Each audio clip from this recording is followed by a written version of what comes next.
लाल बहादुर शास्त्री को इस देश के सबसे सफल प्रधानमंत्रियों में गिना जाता है। शास्त्री जी दिखने में बहुत सहज, काम के प्रति कट्टर ईमानदार और देश हित के लिए फौलादी इरादों वाले नेता के रूप में जाना जाते हैं। 1965 में पाकिस्तान से युद्ध के दौरान शास्त्री जी ने ही भारतीय सेनाओं को पाकिस्तान के अंदर घुसकर दुश्मन को मारने का आदेश दिया।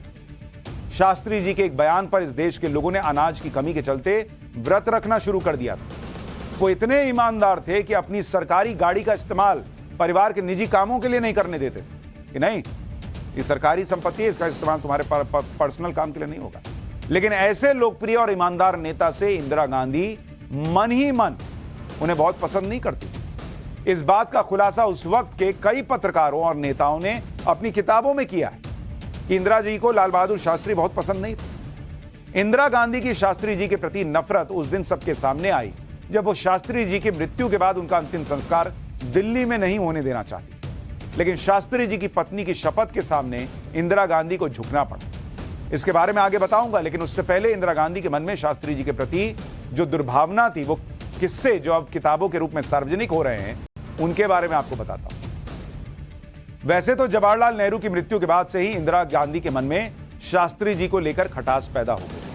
लेकिन जुलाई 1964 में विदेश मंत्री पद को लेकर हुई एक घटना की वजह से यह नफरत पहली बार सबको महसूस हुई। लाल बहादुर शास्त्री के सूचना अधिकारी रहे मशहूर पत्रकार कुलदीप नैयर ने अपनी आत्मकथा बियॉन्ड द लाइंस में भी इस बात का जिक्र किया कि लाल बहादुर शास्त्री प्रधानमंत्री के काम के साथ साथ विदेश मंत्री का काम भी देख रहे हैं। ऐसे में काम के बढ़ते बोझ और कमजोर होती सेहत की वजह से शास्त्री जी विदेश मंत्री का पद छोड़ना चाहते थे।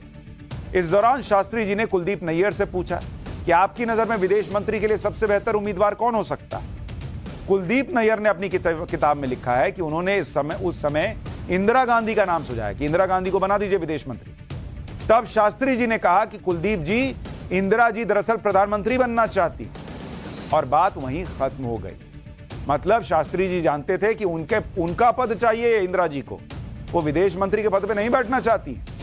शास्त्री जी को उस समय इंदिरा गांधी की प्रधानमंत्री बनने को लेकर महत्वाकांक्षा के बारे में अच्छी तरह से पता चल चुका था। कुलदीप नैयर ने एक और घटना का जिक्र करते हुए कहा कि नवंबर 1965 में एक इंटरव्यू के दौरान इंदिरा गांधी ने लाल बहादुर शास्त्री की आलोचना करते हुए कहा था कि शास्त्री जी सही रास्ते से भटक गए, समाजवाद और गुटनिरपेक्षता की नीति भूल गए।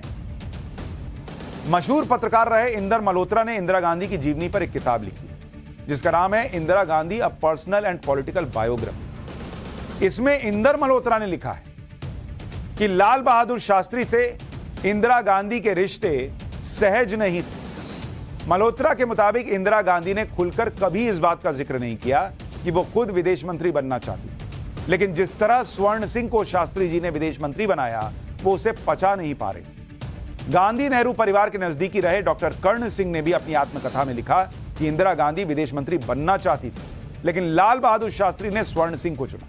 इसके बाद से इंदिरा गांधी और शास्त्री जी के बीच तनाव एक तरह से बन गया और इंदिरा गांधी शास्त्री जी से चिढ़ने लगी। हालांकि इंदिरा गांधी उस समय सूचना प्रसारण मंत्री थी, लेकिन जैसे ही उन्हें यह बात पता चली कि शास्त्री जी एक नया विदेश मंत्री खोज रहे हैं, तो इंदिरा गांधी को लगा था कि उन्हें ही विदेश मंत्री बनाया जाए, क्योंकि शास्त्री जी ने नेहरू की मृत्यु के बाद इंदिरा गांधी से कहा था कि आप प्रधानमंत्री बन जाइए, लेकिन तब इंदिरा गांधी ने मना कर दिया। इसके बाद जब शास्त्री जी ने इंदिरा जी को विदेश मंत्री नहीं बनाया तो वो मन ही मन शास्त्री जी से नाराज हो।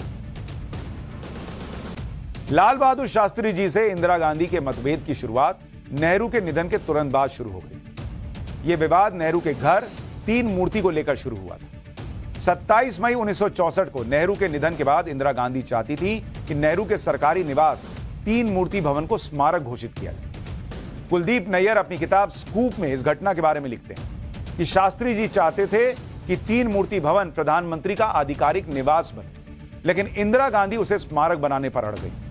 ऐसा कहा जाता है कि शास्त्री जी का यह पक्ष था कि अगर प्रधानमंत्रियों के बंगलों के स्मारक बनने लगे तो इससे दिल्ली में जगह की कमी हो जाएगी। लेकिन इंदिरा गांधी ने भी कह दिया था कि जब तक तीन मूर्ति भवन को नेहरू स्मारक नहीं घोषित किया जाएगा तब तक नेहरू की अंत्येष्टि नहीं होगी। इस जिद के सामने शास्त्री जी को पीछे हटना पड़ा। हालांकि बाद में यह नियम बनाया गया कि किसी भी सरकारी पद पर बैठे व्यक्ति की मृत्यु के बाद उसके सरकारी आवास को स्मारक नहीं बनाया जाएगा।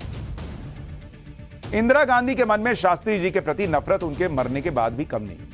आपको जानकर हैरानी होगी कि इंदिरा गांधी चाहती थी कि शास्त्री जी का अंतिम संस्कार दिल्ली के बजाय इलाहाबाद में हो, जबकि शास्त्री जी का परिवार अंतिम संस्कार दिल्ली में करना चाहता था। बियॉन्ड द लाइंस में कुलदीप नैयर इस बात का जिक्र करते हुए लिखते हैं कि इंदिरा जी का बस चलता तो शास्त्री जी का अंतिम संस्कार उनके गृहनगर इलाहाबाद में करवाना पसंद करते। इंदिरा गांधी ने शास्त्री जी के अंतिम संस्कार का प्रस्ताव उस समय के कांग्रेस अध्यक्ष के कामराज को दिया, लेकिन उन्होंने मना कर दिया। कुलदीप नैयर इस किताब में आगे लिखते हैं कि शास्त्री जी की पत्नी ललिता शास्त्री ने यह आग्रह किया था कि शास्त्री जी की समाधि पर जय जवान जय किसान नारा लिखा जाए, लेकिन इंदिरा गांधी इस पर भी राजी नहीं थी। तब ललिता शास्त्री ने आमरण अनशन की धमकी दी, तब जाकर इंदिरा गांधी को झुकना पड़ा। यानी कमोबेश जैसे एक स्थिति बन गई थी, एक वक्त स्थिति बन गई थी नरसिम्हा राव के वक्त कि उन्हें कांग्रेस दफ्तर में नहीं आने दिया गया था उनके शब्द, वैसा ही कुछ हाल एक जमाने में शास्त्री जी के मृत्यु के बाद भी